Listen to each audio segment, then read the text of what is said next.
ಅಜ್ಜರಿದ್ದಾಗ ನಮಗೆ ಮನೆ ಏನೇ ಇದ್ದಿದ್ದಿಲ್ಲ. ಹಕ್ಕುಪತ್ರಗಳು ಅವರೇ ಕೊಡಿಸಿರೋದು ನಮಗೆಲ್ಲ.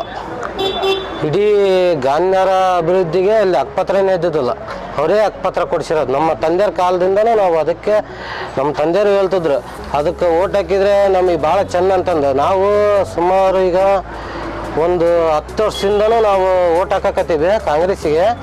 ಅಭಿವೃದ್ಧಿ ತುಂಬಾ ಆಗಿದೆ. ಬಡವರಿಗೆ, ಅಲ್ಪಸಂಖ್ಯಾತರಿಗಿಂತ ಮತ್ತು ಅವರಿಗೂ ನಮಗೆ SC ಆಗಲಿ, ನಮ್ಮ ಇಡೀ ಗಾನ್ಯರಕ್ಕೆ ಅವರೇ ಆಗಲಿ ಮನೆ ಹಕ್ಕುಪತ್ರ ಒಂದು, ಮತ್ತು ಇನ್ನೊಂದು ಚರಂಡಿ ಆಗಲಿ, ಒಂದು ಅಲ್ಲಿ ಏನೇ ಮಳೆ ಬಂದಾಗ ಎಲ್ಲ ಅನುಕೂಲ ಇದ್ದಿದ್ದಿಲ್ಲ, ಅವೆಲ್ಲದಕ್ಕೂ ಅಭಿವೃದ್ಧಿ ಮಾಡ್ಯಾರ. ಮಲ್ನಾಡವರು ಈ ಕಡೆಗೆ ಸಮೃದ್ಧಿ ಕೇಳ್ತಾರೆ, ಬಡವರಿಗೆ ಅನುಕೂಲದಾಗ ಅವ್ರ ಸಮಸ್ಯೆಯಲ್ಲಿ ಕೊಟ್ಟಿದ್ದಾರೆ.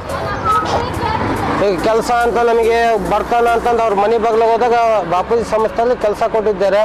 ಹಾಗಾಗಿ ಅವರು SS ಮಲ್ಲಿಕಾರ್ಜುನ ಆಗಲಿ, ಶಾಮನೂರು ಶಿವಶಂಕರಪ್ಪರಾಗಲಿ ನಮಗೆ ಭಾಳ ಅನುಕೂಲ ಮಾಡಿ ಕೊಟ್ಟಿದ್ದಾರೆ.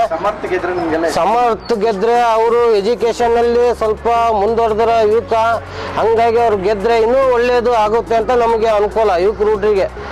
ಯಾಕಂದರೆ ಅವರು ಈಗೆಲ್ಲ BJP ಯವರು ಅಷ್ಟು ಮಾಡಿಲ್ಲ, ಈ ಕಡೆಗೆ ಅಡ್ಡಾಡೋದು ಏನು ಮಾಡಿಲ್ಲ. ಸಮರ್ಥವ್ರು ಗೆದ್ದರೆ ನಮಗೆ ಒಂದು ಸ್ವಲ್ಪ ಅನುಕೂಲ ಆಗುತ್ತೆ ಅಂತ ನಮ್ಮ ಅನಿಸಿಕೆ. ಎಲ್ಲ ಮುಖಂಡರುಗಳಿಗೆ ಬಿಟ್ಟು ನಾವು ಯುವಕರು ಹುಡುಗಿಗೆ ಎಲ್ಲ ಹೇಳಿದ್ದೀವಿ, ಎಲ್ಲ ಕಾಂಗ್ರೆಸ್ಸೇ ಬರುತ್ತೆ ಅಂತಂದು, ಸಮರ್ಥವರೇ ಗೆಲ್ತಾರೆ ಅಂತಂದು ನಾವು ಎಲ್ಲಿದ್ದರೂ ದುರ್ಗಮ್ಮನ ದೇವಸ್ಥಾನದಲ್ಲಿ ಗಂಟೆ ಹೊಡೆದು ಹೇಳಿದ್ದೀವಿ.